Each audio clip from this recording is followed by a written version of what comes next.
Cierra los ojos. Yo soy el narrador. El manuscrito de mi amigo Antonio era realmente una tortura mental. En él, y con frases claras y explícitas, explicaba una serie de rituales, actos aberrantes y pensamientos inconfesables. Parecía una compilación de toda la maldad existente en el mundo, concentrada en apenas unas hojas de papel. Hablaba también de su extraña relación con aquella mujer de la que me habló su hermana Brisa, de las costumbres extrañas, del aparecer solo de noche y siempre sedienta. Al principio creí que se trataba de algún borrador de alguna novela. Mi amigo Antonio, igual que yo, compartíamos la afición por escribir novelas de terror y teníamos grandes guías en este tema: Edgar Allan Poe, Horacio Quiroga, H.P. Lovecraft y otros por el estilo. Sin embargo, lo que estaba leyendo no tenía ninguna conexión, no era nada parecido a una novela. Parecía más bien el diario de un ser aberrante y bestial que encontraba satisfacción y placer en el sufrimiento de los demás. Hablaba de cómo habían destrozado cuerpos, de cómo habían saqueado tumbas, cómo habían devorado la carne de los muertos. De repente, una lluvia comenzó a dejarse caer sobre esa tierra. Dejé el manuscrito sobre mi mesa de noche, me levanté a cerrar la ventana que daba al panteón, que había mantenido abierta hasta entonces. La cerré contra un viento brutal y me regresé al sillón dispuesto a seguir la lectura. Pero el manuscrito no estaba ya. Imaginé que el viento lo había derribado, así que lo busqué por debajo de la mesa, por debajo de la cama, por debajo del asiento. Nada. Durante varios minutos me arrastré serpenteando entre los muebles con la lámpara de aceite en la mano, pero el manuscrito no estaba. ¿Cómo pudo haber desaparecido? No escuché que nadie entrara al cuarto, ni siquiera cuando me levanté a cerrar el amplio ventanal. Decidí no torturar más mi mente y traté de dormir. En ese pequeño espacio entre que dormimos y nos mantenemos en vigilia, unas terribles visiones se apoderaron de mí. Frente a mis ojos creía ver de manera gráfica todo lo que había leído. Y veía a mi amigo Antonio devorando la carne de los cuerpos extraídos del cementerio. Lo veía acompañado de una mujer, pero no podía identificar su rostro. Los gritos de terror, los truenos de la tormenta, el agua cayendo sobre el tejado de la casa grande me llevaron al paroxismo. De repente me senté, ya en completa vigilia, completamente bañado en sudor y con un miedo atroz, un miedo primitivo. Quería escapar, quería huir, pero no podía hacerlo. Intenté abrir la puerta de mi cuarto, pero estaba cerrada. Alguien la había mantenido cerrada por fuera y estaba atrapado. Busqué mi pipa, la retaqué de tabaco hasta el fondo y me senté a fumar, hora tras hora, pipa tras pipa, hasta que la madrugada llegó. El sol comenzó a entrar tímidamente a través de la ventana y fue como si recuperara la vida. como si una bocanada de aire fresco entrara a galope a mis pulmones. Escuché que la puerta se abría. Era uno de los trabajadores de la hacienda. Señor, el ama Brisa quiere hablar con usted. Sí, claro. ¿Dónde está? Está en el comedor. Dice que si puede asistir ahí. Ya está servido el desayuno. Con paso lento y cansado, con el alma destrozada, agobiada, llegué hasta el amplio comedor que se encontraba en la estancia en el primer piso de la casona. Brisa estaba más tranquila, aunque por su semblante pude adivinar que tampoco ella había podido dormir gran parte de la noche.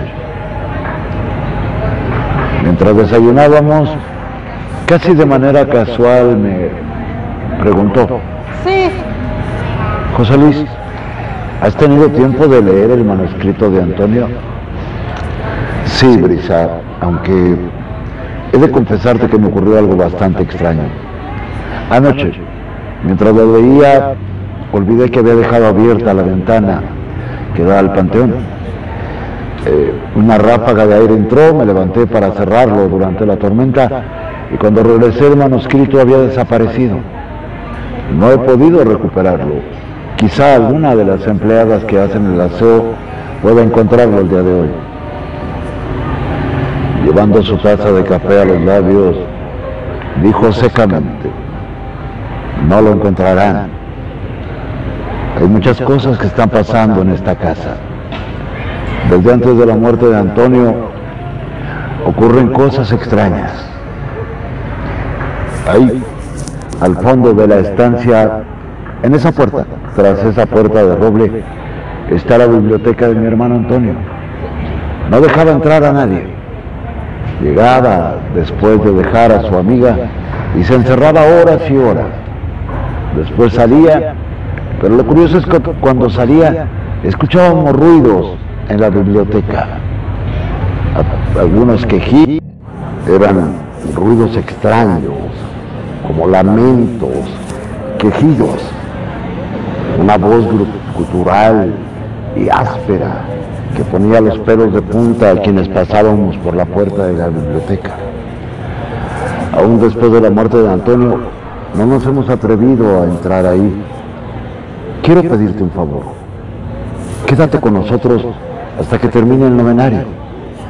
Aprovecha ese tiempo para entrar en la biblioteca. Hoy mismo le pediré a Gonzalo, nuestro trabajador, que junto con Pedro y Manuel abran esta puerta como sea necesario para que puedas revisarla. ¿Lo harás? La mirada suplicante de Brisa no me permitió negarme. Aunque deseaba con toda el alma subirme a ese maldito guayín y llegar a la estación de San Antonio para esperar el primer tren a la capital. Le dije que sí, desayunamos y después dijo que tenía que salir al pueblo a arreglar los asuntos legales de su hermano Antonio. Se llevaría a Pedro y a Gonzalo. Manuel y la vieja mucama se quedarían conmigo para auxiliarme en cuanto pudiera. Antes de marcharse, dio orden de que derribaran la puerta de roble de la biblioteca de Antonio para dejarla abierta. En cuanto Brisa se fue, volví a cargar mi pipa con tabaco y entré a la biblioteca. Era un lugar sombrío, tenebroso. Aún con la luz del sol entrando de lleno, aquella oscuridad parecía ser impenetrable. Con ayuda de la mucama, encendimos una docena de lámparas de aceite. Más o menos logramos iluminar la estancia, así que me dediqué a recorrer los libreros. Conocía bien a Antonio, por lo tanto, no me sorprendió la bibliografía que encontramos. Paracelso, Cagliostro, Joe Bálsamo. El Conde de Saint-Germain y las grandes novelas de Edgar Allan Poe y todos los escritores de terror. Era la biblioteca típica de un hombre como Antonio, y me dio pena reconocerlo, pero también era una biblioteca que se acomodaba a mis gustos. En medio de la biblioteca había una gran mesa, así que decidí revisar todos los libros.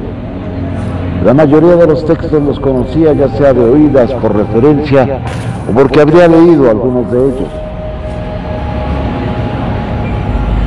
Llamó mi atención, en la esquina de uno de los libreros, casi como escondidos, otro legajo de hojas escritas a mano.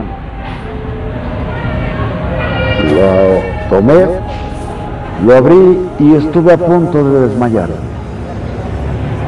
Era el mismo manuscrito que había estado leyendo la noche anterior en mi cuarto. ¿Cómo es posible? ¿Cómo llegó hasta aquí? La biblioteca estaba cerrada completamente y no había forma de que alguien lo hubiera sacado de mi cuarto y lo hubiera traído a la biblioteca. Una nueva ola de terror me invadió y acabé de leer el manuscrito. En él, además de todas las aberraciones que ya he contado antes, Antonio había dibujado un pequeño plano. Quise suponer que era el plano de la casa y traté de imaginarlo, de sobreponerlo mentalmente sobre la casa, pero no coincidía, no encajaba. Imaginé entonces que sería un plano del panteón. Así que le pedí a Manuel que me llevara al panteón.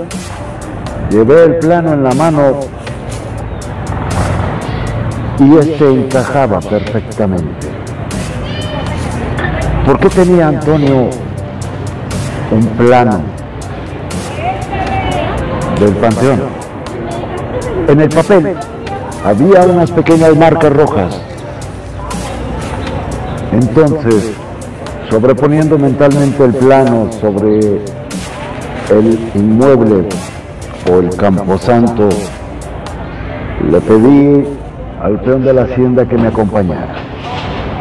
Curiosamente, cada una de las marcas en el plano de Antonio correspondían a una tumba que había sido profanada.